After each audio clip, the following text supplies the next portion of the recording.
This is a podcast for spiritual downloads, star seeds, light workers, and authenticity. Spiritual awareness is advised.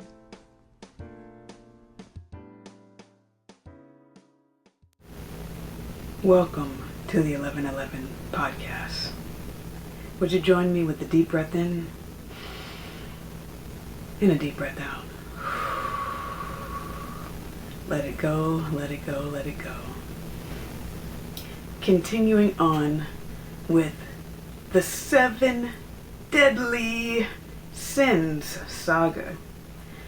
Jumping right into it. Because that's exactly what this particular quote-unquote sin likes to do. We are talking about lust, everybody. We are talking about the 7 deadly sin, particularly this one called lust. Now, what is lust? We're going to talk about all that. And of course, if you might have a topic that you want to hear covered on this channel, submit your requests. Let me know what topics you'd like to hear. Let me know what your favorite deadly sin has been so far, and how you're enjoying this series. But diving right into it, on the previous episode, I mentioned a book known as Dante's Inferno, where he describes the different layers of hell. And each layer has a particular category of sin with a particular punishment to accompany those sins. So let's go over that. Let's start right here, right at the source. So those 9, 9 in this particular rendition. Now, some of these are not included in the 7 deadly sins, but nonetheless, we have limbo, lust, gluttony, greed, anger, heresy, violence, fraud, and treachery. Now, we can definitely go through each one, but for the sake of this particular recording, let's just focus on lust. So lust, before we can understand what those energies are that are punishable, we first want to ask, what does lust mean? So according to this particular definition, lust is a strong, often intense desire or craving, particularly for sexual gratification, but can also refer to other desires like power or wealth. It's a powerful feeling, often a strong yearning for something, and can be viewed as a vice in some contexts. So again, for the sake of making sure everyone's on the same page, when I refer to 7 deadly sins, for the duration of this conversation, really until the end of time, sin is considered, in my opinion, anything that keeps you away from love. So since there are only 2 vibrations that exist in this world, and it goes on a continual spectrum, the closer you are to love, the further you are away from lust. Now, as you heard in that definition there, lust is not just about sexual desire. It can be about power or wealth. But there's also other things it can be about as well, such as having a lust for life, a lust for healing, a lust for understanding more. But the difference is it's not considered lust because it is actually beneficial. Lust is the inverted, it's the lie, it's the deception of love. Now, I did an entire episode titled Love versus Lust. If you want to hear that, that'll be in the recommended section. You can always check that out as well. And if you are wanting to be a guest on these podcasts, maybe there's a topic you have and you'd like to interview to be a guest, or perhaps have me be a guest on one of your platforms, I'd be honored to do so, and reach out with any way that you want to connect and work together on that. We can. Additionally, if you want to be part of the empire that is being built up from the ground up, and you want to be one of those founding people, and you want to be a part of this new empire. That empire is welcoming whatever gift you have to bring to it. So if you want to be a part of that, again, reaching out, letting me know what gifts you bring to that. Currently, I do provide donation-based counseling as well as other holistic healing that you can find on the site there. And dream interpretations, etc. And going back to Dante's layer for a moment here. Dante's layer. Okay. And this comes from the book Dante's Inferno. So we have, let's start at the base, shall we? Let's start at the bottom here at limbo. The first circle of hell is limbo. Now again, this has more of a religious connotation, but take it how it resonates. Limbo, for the unbaptized and virtuous pagans who did not receive the grace of baptism or live a life of virtue, but were not Christian. Oh, this is the wrong one. There we go. Here we go. Okay. So that was the understanding of what each layer has, but I want to more so break down the layers and their punishment. So limbo, souls who were virtuous but not baptized, their punishment is to suffer a life of longing for heaven, but are not tormented physically. Okay, so limbo is the stage of where you want to ascend, but instead are not tormented physically. I'm not sure about that. That might be a typo. But moving right along to the topic at hand, lust, which is the second circle. Those who are overcome by lust are endlessly buffeted by violent winds. So I've been trying to find the exact one that I found when I first found this, but it seems it has already been changed, modified. So nonetheless, I'm going to pause right there. If you want to know more about these 9 circles of hell and their punishment, you can find that, I'm sure. But we're talking about the 7 deadly sins, in particular the second circle in Dante's Inferno, which is lust. And those overcome by lust are endlessly buffeted by violent winds. And there was another article I found that was more descriptive, and things can change very suddenly. And so in that description, it gave more direction as to why that is the particular torment. And that's because lust is one of those emotions and quote-unquote sins, not even quote-unquote sins. It's one of those sins that can really place you in a place of confusion and have you kind of all over the place. And literally, physically, metaphorically, all over the place, just a hot-ass mess, basically. And so what happens is the punishment is basically equivalent to what it feels like to engage in those sins, from what I was understanding as I was reading more into it. And if you haven't already gotten your merchandise from the merch store, yes, go to the merch store, purchase yourself some merchandise. Maybe we'll get a saga that says the 7 deadly sins, maybe. But go ahead and get your merch. If you haven't already subscribed to the YouTube channel, go ahead and subscribe and leave a like, leave a review, leave a comment. Please share these with people you think may benefit from them. Every bit helps. I greatly appreciate everything. The dark, the light, it all serves a purpose. So I appreciate it all. And if you have a donation that you want to leave, such as a monetary gift or just a written review, all of those, please, can be found in the description. Always welcome to help get the gear and help these messages get out. I'm really wanting to invest in a more legitimate microphone to give you guys the best audio, visuals, etc. So if you want to donate to that cause, by all means, I won't stop you. And again, as we talk about these 7 deadly sins, this is not to stop anyone from living their lives. Go live your best life.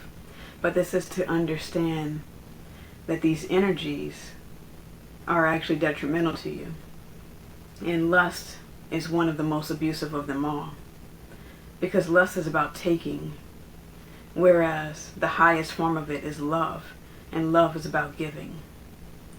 And so, anyone who's been abused, particularly sexually been abused, then this lust has a potential to, you potentially have a struggle with lust. Because all abuse and all trauma opens a doorway, a portal, to angels or demons to enter your vessel. So if you've been abused, again, I would encourage you to get help. Talk to someone about your abuse. That helps release it. Demons don't like to be exposed, so you have to talk about it to release it. And the more that you release, the more that you can heal, the more that you can be free. So if you want to dive down that path, please get help, whether myself or someone else, to walk you through this. And another thing about lust is, I was thinking about the tarot card, the devil tarot card. And it was actually a Soul Tribe member of mine who pointed this out. It was a tarot reader. And this person was basically saying, when you look at the devil card is pretty much identical to the Lover's card, for those who understand the tarot and know the imagery there.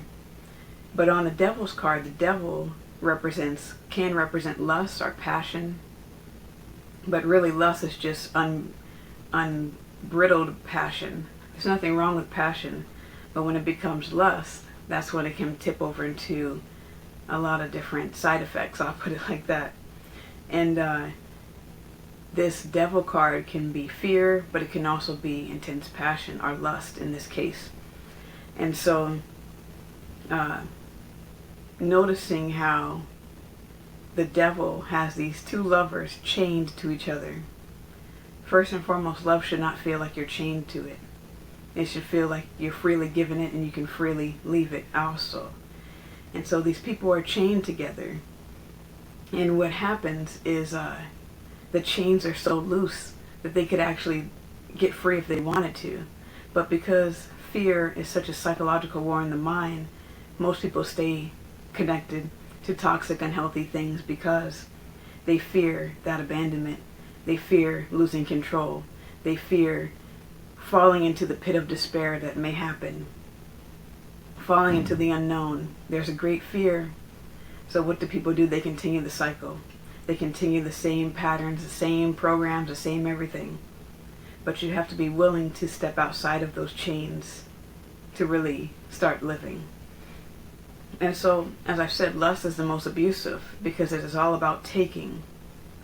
When you first see someone or meet someone highly attractive or has some kind of status or whatever it is, the initial feeling you might have a physical attraction to them, you might be aroused toward them, or you just might have an admiration towards them. But that is very different than love. That is very different also than lust. So what happens most of the time when people say it was love at first sight does not exist. Sorry to burst your bubble, but love at first sight does not exist. And if you don't believe me, ask Steven Universe. They know. Love at first sight does not exist. So, you can have a understanding that someone is going to be very important to you. You can have an understanding of a soul recognition. But to go as far as to call it love, that's when it gets a little immature, I'll say. That's when it can be a little unhealthy, because love is a powerful word. It also can be a dangerous word when it's used incorrectly. So since most of us do not know what love is, we use it haphazardly, and that can cause a lot of pain to a lot of different people in a lot of different places. Lust, on the other hand, is more of an intentional desire for something, an overwhelming desire. So you see an attractive person or something or someone that you crave, and you don't know anything about this person. but you desire them, that you want to bed them right then and there. You want to be intimate with them, which is ironically, lust is a simultaneously takes and gives when it's entered into a sexual experience, because sex is about power and it is also about taking and giving. Janelle Monáe said it best: sex is power. Everything is sex and power, which is just the same thing. And so when you have these interactions based on a sexual desire with no groundedness, no understanding, you're taking someone's essence, you're taking someone's innocence, you're taking someone's body, mind, possession, whatever it may be. In exchange, you're giving them a shallow victory. In exchange, you're giving them potentially pain, potentially a sexually transmitted disease, or a spiritually transmitted disease. They exist as well. You're giving them whatever lack of love you have for yourself that caused you to do that in the first place, often embodied in shame, emptiness, or hollowness. So there is an energy exchange that happens anytime you engage in a sexual act. And when you engage in a sexual act, it creates a thread to you, to that other person, because that's the most intimate thing you can do with another soul. And that's the most vulnerable you can be with another person. So if it's based out of lust, meaning you have no understanding of this person, you just have a desire for them. You might not even know what that desire means, but you have not offered them anything. Not really. You might offer them your body or some money, but have you offered them the emotional support of safety, of trust, of commitment, of any of those things? Then, if you have, then it can form into something much more beautiful. And again, this is not to knock people who have an arrangement of, look, we are just friends with benefits, or we know what this is. There's nothing wrong with that. There's nothing wrong with any of this. Again, it's nothing in itself is per se bad. It's about how we go about it. What I'm more so referring to is the psychological and spiritual grip of lust, meaning you're willing to do whatever it takes to take from someone else, potentially. So lust is very dangerous because it's user mentality. Again, it is user mentality, meaning I just want to use you for this experience. Now, if we have an understanding, that's different because there's consent there. I'm talking about those who do not provide any communication, do not have an understanding, but they just see what they want and they just go after it. Lust is also very much focused on what you can see. You don't know anything about who this person is. All you know is what you can see. You don't know if they have a good heart. You don't know if they have a disease. You don't know anything. All you know is, I want what I see. And very much like you see people driving, for example.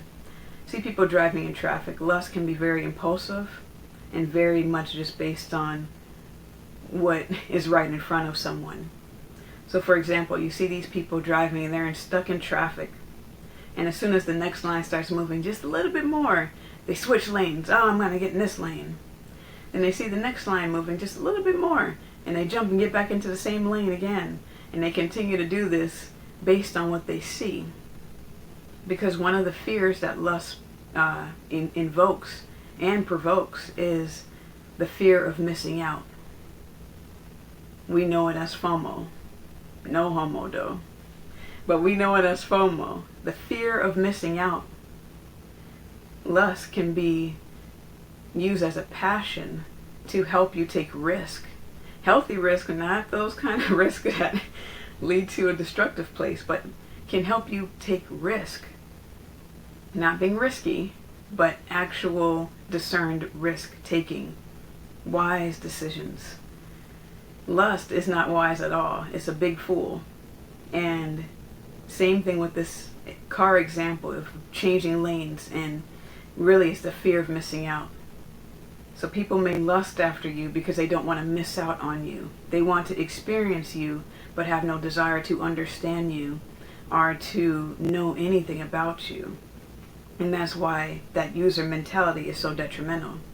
And if you find yourself in connections, relationships where it's based on lust and solely lust, then I would encourage you to watch Teal Swan's intermittent reinforcement video. Those type of relationships are not relationships at all, they are addictions. And lust is connected to addictions, hence it being represented on the devil card in tarot. So, user mentality, what can I get from you? What can I gain from this? It's very vampiric energy, so you have energy vampires that are really attached to this. You also have demons known as succubus and incubus spirits that attach through people, through the ethers, through the sleeping realm. Let me slow down. That's another thing. Lust can make you go really quickly. So fellas, you don't want that. Your partner doesn't want that either. So slow it down. So that's what the porn industry does. Get this faster. Do this quicker. And that is actually leaving yourself and your partner unsatisfied. That's why it's not there for you. I understand when you're growing up and you're curious and you want to know how to be a good lover, you want to know what sex is, all of that stuff. Porn is not the way to find out. Porn is an illusionary industry built on literal and physical life force energy. It does not want you to succeed, nor does anything in this false world really want you to succeed.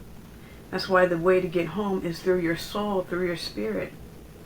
There are other ways to learn how to be a master manifester and be pleasurable in the bedroom than hurting yourself and hurting others in the process.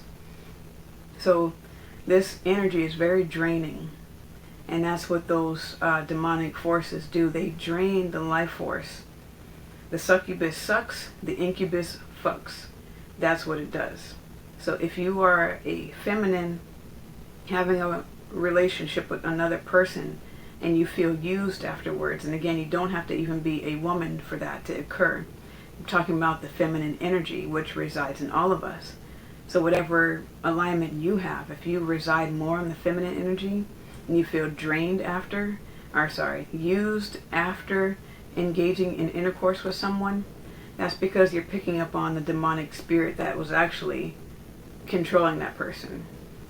And vice versa, if you have the masculine energy after you finish having intercourse with a particular partner, you may feel drained, you may feel lifeless, you may feel exhausted. That's because the demonic energy of a succubus is literally sucking your life force. So you might be thinking you're just getting head, but actually no. You're actually having a lot more sucked out of you than just that. It's your whole soul. So just be wise, be careful, wear protection, all that good stuff. And unfortunately what happens is because these demonic energies typically reside in people, they find a vibrational match for a significant other to be the opposite of that. Meaning, if you are someone who has the succubus energy, you will probably match up with someone who has incubus energy, and vice versa. Or you may be someone who has similar trauma as someone else, and you all match up. Again, it's the law of attraction.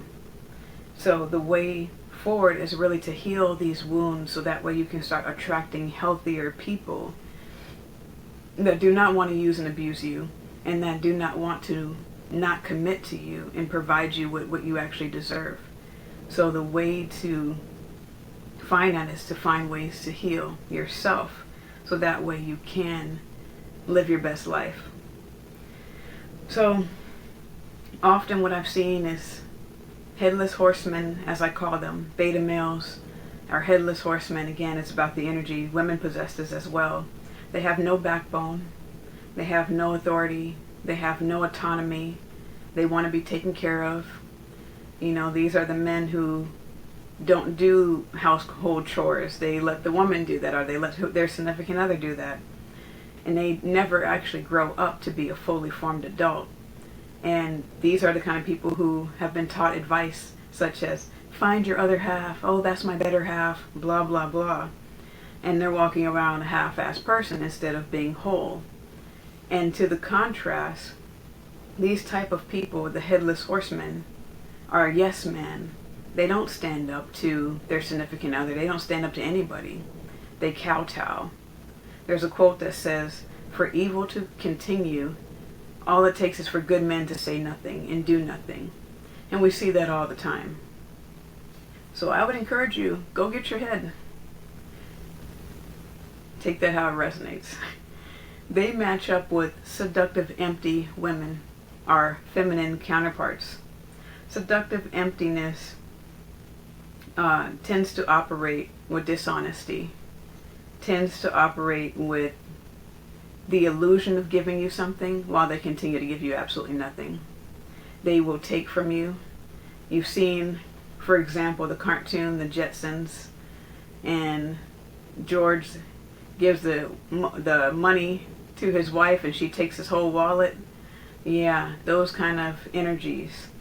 That's what tends to match up with these quote-unquote good guys, find a quote-unquote bad girl, and vice versa. And the cycle continues. So until we get real honest and real clear about who we want to be, how we want to be, these things will continue to manifest subconsciously until we bring them to our awareness. Now, healing this particular sin is not going to be easy. None of them really are, but this one particularly, because it's not just lust. I feel like this particular sin really matches up with other sins, such as greed, such as pride, such as anger. So it's not just one thing you're dealing with. It's often a multitude of things. Just like greed, lust can never be satiated. It always needs more. It can never just climax and be good. No, it always wants more. Now, I'm not saying there's anything wrong with having multiple orgasms. Please have as many as you want. But what I'm saying is, when there's a obsessive desire to feed into it as a user thing, that's when it can become destructive or even manipulative. There's nothing wrong with pleasuring your partner or yourself or otherwise, and understanding what you're using the energies for and how you are actually also being responsible at the same time. So lust has a very empty bottom to it, very much like greed. And it's also very empty and operates with that sense of lack. And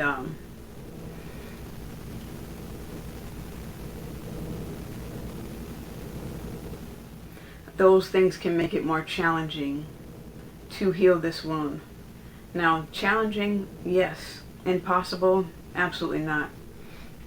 So how to heal this wound, for those who are really interested, if you've made it this far and you're really interested on how to heal this wound, listen up, because again, it's not easy.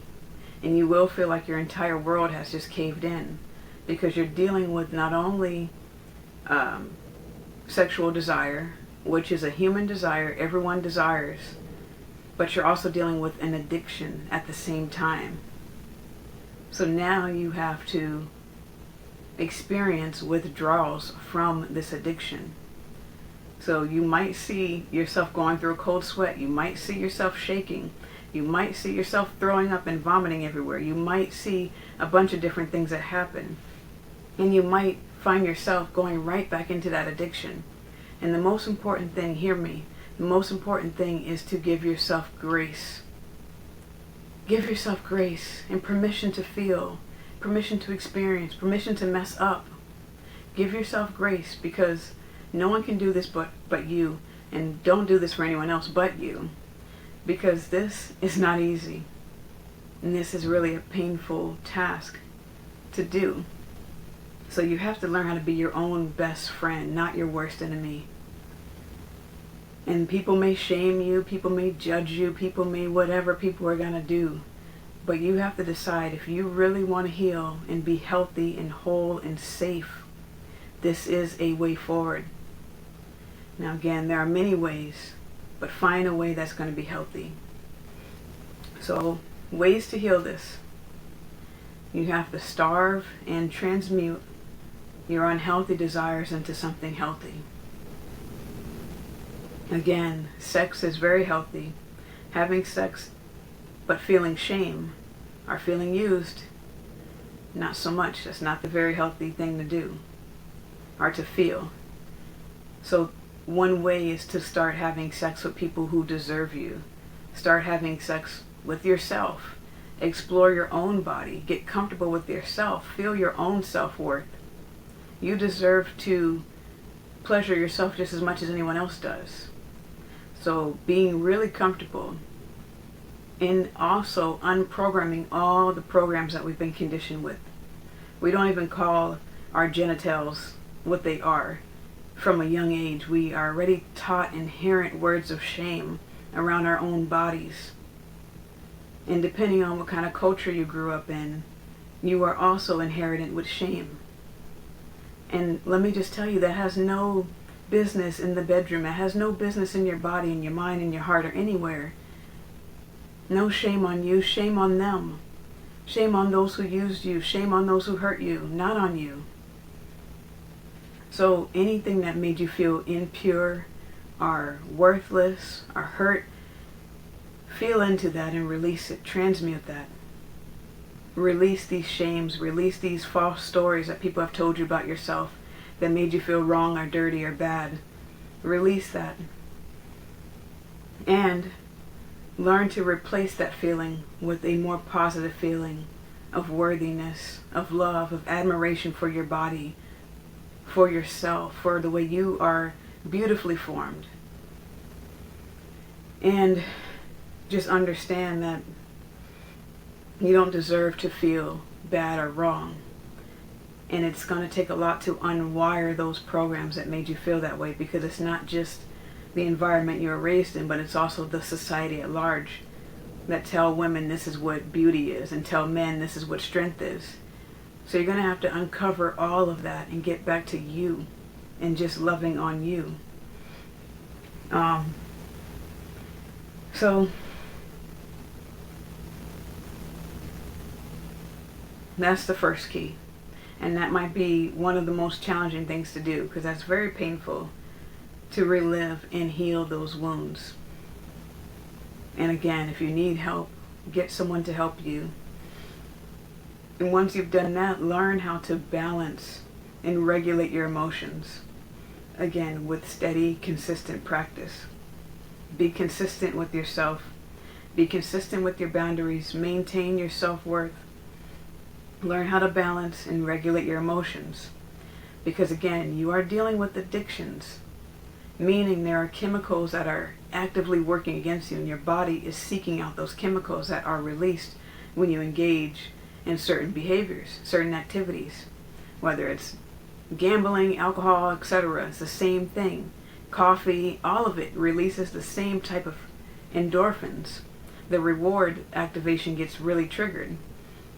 So you have to learn how to balance and regulate your emotions, so that way when you start to seek out those highs and lows, especially if you grew up in a really chaotic environment, you're used to hot and cold. You're used to things needing to be extreme in order to even feel anything. So you have to bring it back. You have to be okay with gentleness, which can be scary. If you're foreign to it, it can be scary. And learning how to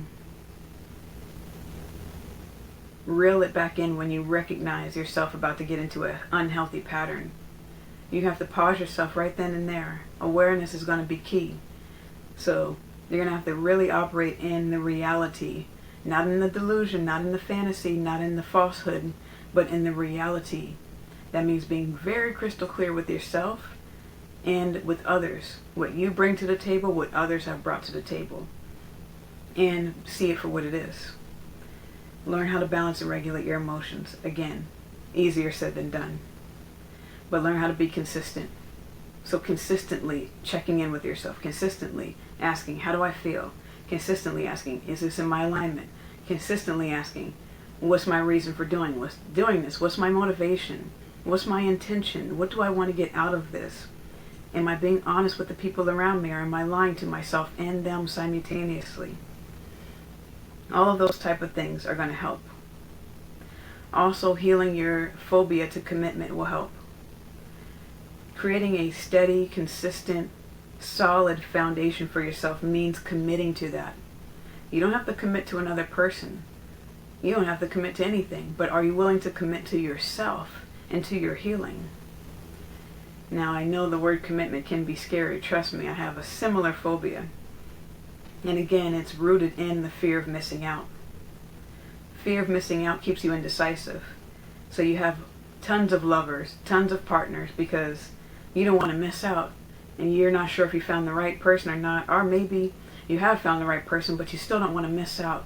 What if you're missing out on some good opportunity over here or some good time over there? So you keep all of these plates spinning. You have to ask, is it helping or hurting you? And realize that in this life, saying yes to one thing means saying no to another. You have to decide what you're willing to say yes to and what you're willing to say no to. So yes, you will miss out on things. That is absolutely true.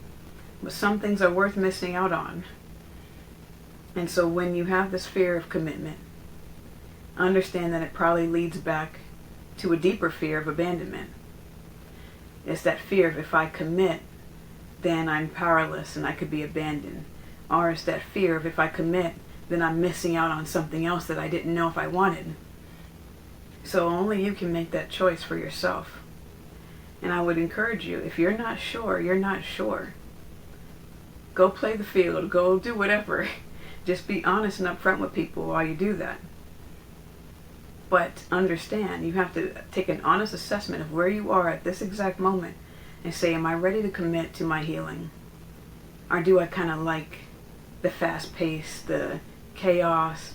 If that means I have to say no to that, or if I have to say no to certain friends, I don't know if I can do that. Be honest. Because there will come a time in your own natural rhythm, if healing is a part of your journey, there will come a time when you will feel just annoyed with the BS. And no one can make that choice for you. That is a personal choice.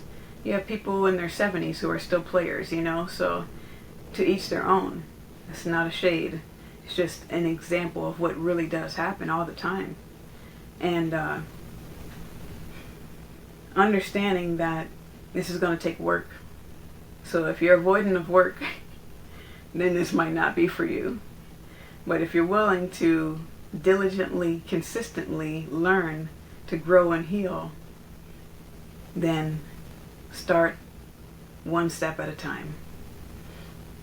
The next thing to learn is to practice delayed gratification. As I said, lust is very impatient. It's very impulsive. I want it now. You see those commercials? It's my money and I want it now. That's that kind of vibe. So you have to slow down. And you have to learn how to practice the pause. Practice pausing before you respond, before you react. So that way you can learn how to respond to situations and not react to them. Because when we are reactive, we react from the last place of trauma we come from, which is not a great place. So for some it might be anger, for others it might be avoidance. It could be a host of many things.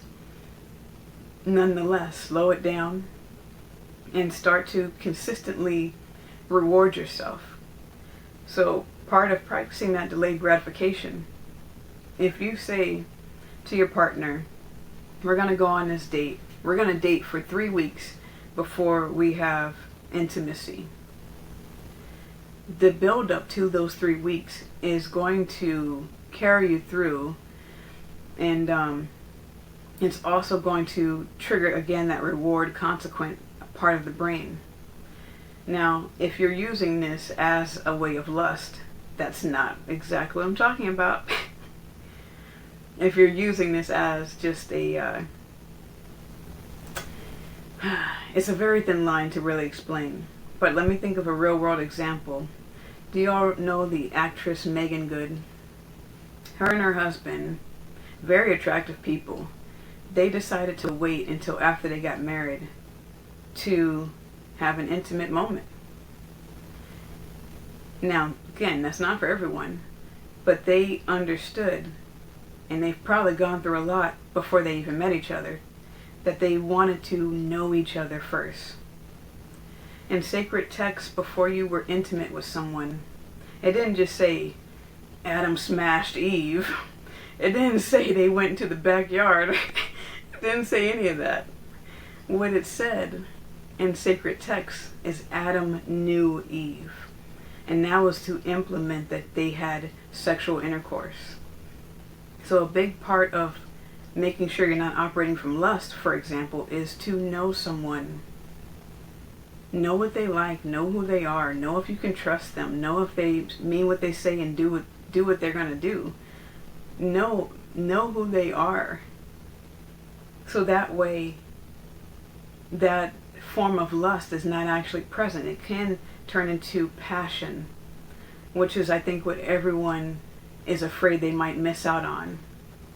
You know, if I get married, it's going to be boring, and I have to marry some old hag that I don't even like. You know, like, you see these type of situations are examples from media and such, that you marry the person you need but not the person you want type of vibe. And again, I would say that couldn't be further from the truth. If you're not having amazing experiences with your spouse, that's, I don't even understand what that is.